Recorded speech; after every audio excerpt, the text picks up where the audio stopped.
here we are. Salt Springs on. And there's my bike. With 40k on it already, but she's having a rest. And this is Chris and Amy, captain and co-captain. Can you believe it?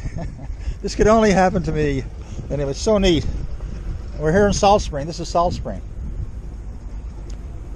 One of the most beautiful places in all of Canada. We're so lucky. So lucky. I can't believe it. Something bad's got to happen to me. No, I won't. No, this is a good sign. Sign that things are going to work out well. I haven't got to do the Massey Tunnel. Look. I don't even have to pedal. Oh. Hello. It's a roadside picnic. My last break before the end of the first day. I'm on First Nations ground here now, and there's a pub / restaurant bedroom down below here that we're going to crash for the night. Get a really good deal there. Anyway, great day. Cool, no wind, and no rain.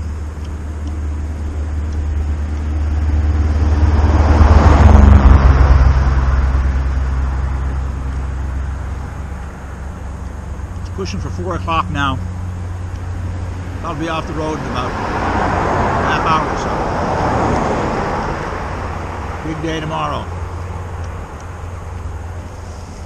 A little bit tired, but that's to be expected on the first day. But we didn't overdo it today. Always good to work up to it. Anyway, these nuts are great. Good morning, everybody. We're here now, leaving Headley, BC, heading up to Penticton. I'm just going down through the valley here. It's gorgeous. It's early morning. Just saw a couple of nice bald eagles. Lots of birds out this morning too. This is a gorgeous ride. Cool because the sun hasn't set in here yet. Doesn't get any nicer than this. I had a full day off yesterday.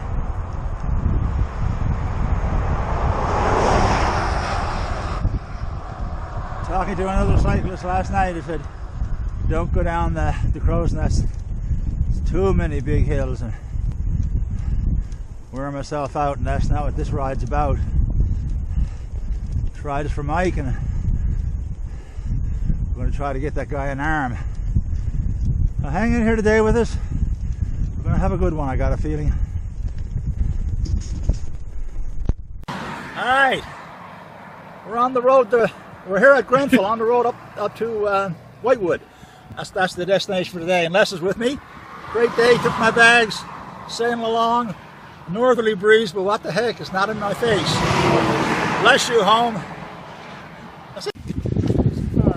Okay, I'm sitting here at the Saskatchewan-Manitoba border, and I met some stunned cyclist, and I don't know what the heck he's doing. Tell me a little bit. Who are you, first of all?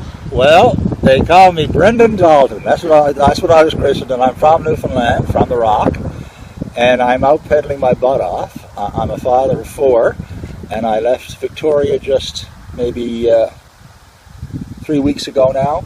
And I'm cycling across Canada in support of my son, one of my sons, Michael. Excellent. Yeah. So, I've heard through the rumor mill that you have cycled across Canada before, and in the past it's always been cycling for you and a cause, yeah. But this time it's a little bit different. Primarily this time you're cycling for a cause. Yes, and it's quite a bit of difference. Okay. And, you know, it means that I had to put my own agenda aside and my own aspirations and all the rest of it. It's focused on my son and helping him, I suppose, propel the GoFundMe fund, which was set up by a young lady by the name of Amy Bragg in Calgary. So Amy set it up, and it just went wild. And so I said, I'm going to go and try to do what I can, which I know I can. I can ride a bike. Any stunt fella can. So I said, I'll go and support that. Okay.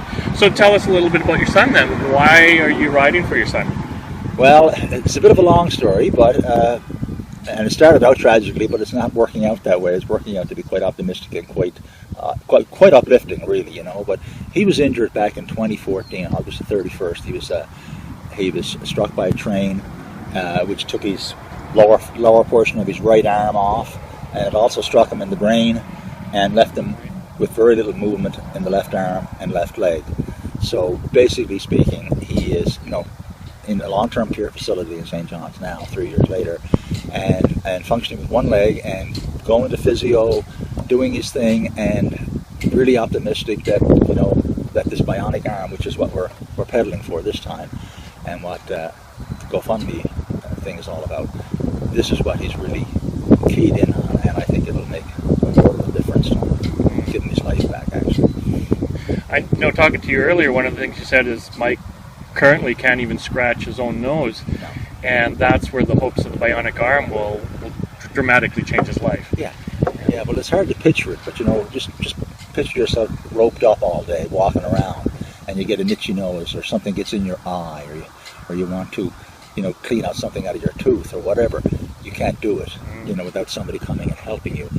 So that's the situation he's in, you know, which is not good for a 39-year-old male, you know, who back in his day he was active, strong, spent 7 years in the military, you know, helped people. He was kind, generous, nice guy, and you know, right now he's just struggling to get around and stay alive.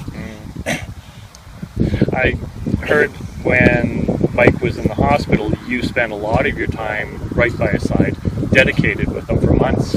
Yeah, months, literally. The first stretch was 40 days and 40 nights. I didn't leave his side, and then I went for a break, and I'd go for like 4, maybe 5 days, and then come back again. So over the course of that 6-month, 7-month period that he was in, you know, in and out of surgeries in KGH, Kingston General Hospital, I was back and forth constantly. You know, so I put in a lot of time with him, and I'm glad I did. And at the time, the doctors, they never gave him a good prognosis, did they? No, well, I suppose they were trying to make, you know, here's the worst case scenario, and if anything better happens, well, great. But no, the very first time through, we were told that basically come up and put him down. You know, so we weren't given any hope. That's the police report we got. Come up, your son is in a really bad situation and needs to be put down, and, you know, don't come up with any hope of having him get through this kind of. And then, you know, for the first few weeks, it was nip and tuck, and we had to make some tough decisions, and one of which was whether to resuscitate or not. And in the course of my thinking on it, I knew what a great guy he was. I knew what a great spirit he had. I knew how kind he was. And I said to myself, you know, he can do this. He can come back from this.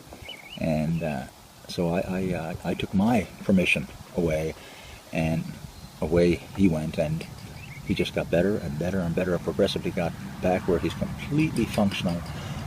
In many ways, emotionally and intellectually improved upon. And, you know, he's more contented and more focused than he ever was in his life. So it's amazing. The physical disabilities are there, yes, but he's got the mental capacity and the desire to move forward. It's amazing. Yeah, it's an amazing story. And he's still remaining very positive? Absolutely. You know, he's following the GoFundMe thing, and you know, he's just very thankful if somebody comes and takes him out for a meal once a week. You know what I mean? Mm-hmm. Somebody goes down and plays a game of chess with him. He's beaming, right? So he's learned to appreciate the small things, because that's really all he's able to do right now. You know? Yeah. So if anybody wanted to go visit him right now, would they be able to? Oh God, yes. He loves all visitors. You know, all ages. It doesn't matter what your interests are or what your age is. Come and see him. Where would they find him? He's down at the Long-Term Care Center, down at the New Escasoni, or Pleasant View Towers is another name they have on it. It's where the old Janeway Hospital used to be in St. John's. They put it right on that same site. So he's down there in 1 Northwest. Excellent. Yeah. And if people wanted to contribute to the Fund Me campaign, they would go to www.gofundme.com. Mike Dalton needs a hand. Mike Dalton needs a hand. Yeah, and it's written out. It's a lot of writing for such a massive chest. Those bulging pecs. Those bulging pecs. It's hard to read around them. Yes. Anyway, I wish. So your ride this time, how are you finding the ride this time? Are you enjoying the ride?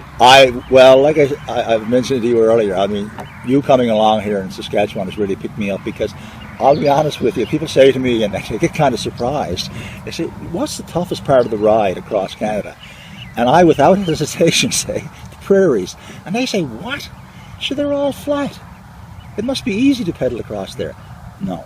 Number one, when you're from Newfoundland, you always, when you pedal, have a frame of reference. You know, you're going around a turn, you're going up a hill. Here, you don't have a frame of reference, so you don't know even if you're moving ahead sometimes. You look around and everything seems to look the same, especially from a foreigner coming into it, right? And I don't get a sense of moving forward some days. And the other thing is you're always concerned about wind. If you get wind in your face, you got nothing to protect you. Yes. So you're going to get the full brunt of it. And I've had it. Is there anybody you'd like to say hi to back at home while you're on the road? Yeah, sure. I'd love to say hi to my son Michael, first of all, and my other son Sean in Nova Scotia. I have another son, Johnny Pollard out in BC, and my daughter, of course, at home, and my grandson Jackson, and all my friends and buddies. And I'm blessed to have very many of those. I won't even try to name those. But one person in particular I will mention, though, Dennis Barry, who just made a courageous battle, and I know he did. He conquered it, and he's come back, and so I would like to say a special hello to him. Emma? Amy? Oh.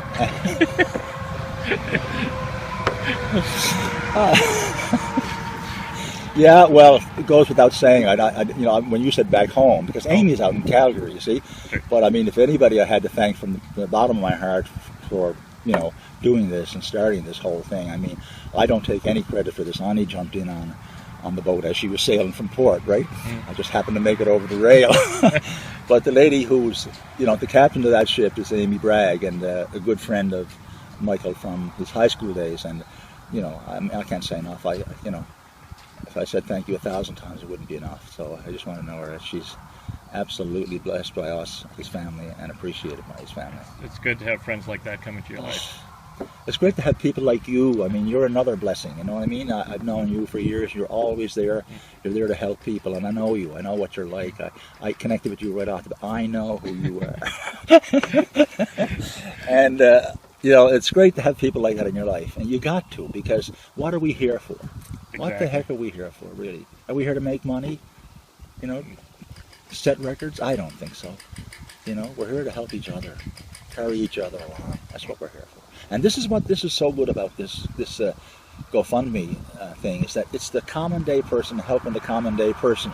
We're not going to government. We're not going to insurance. We're not going to big organizations, corporations, where John Doe is helping John Doe.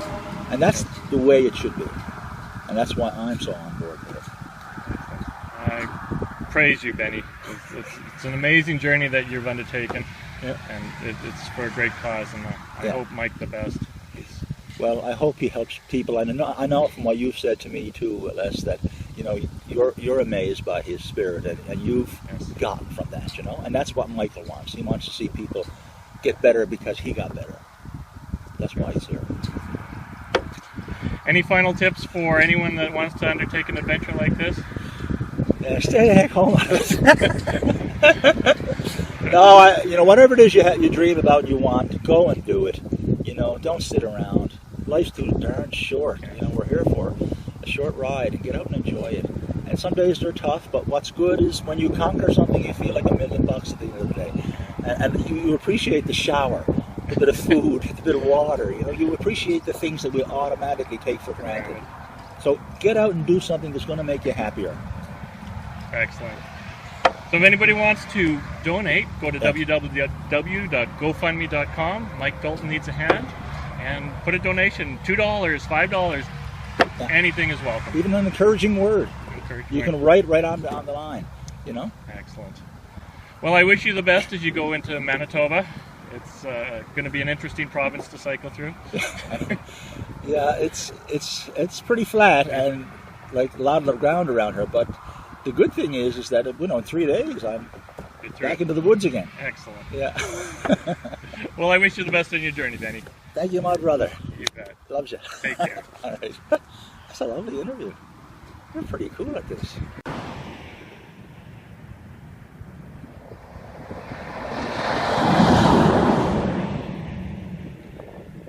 Take care, my friend. Love you, buddy. All the best. Thanks a million. Ride like the wind.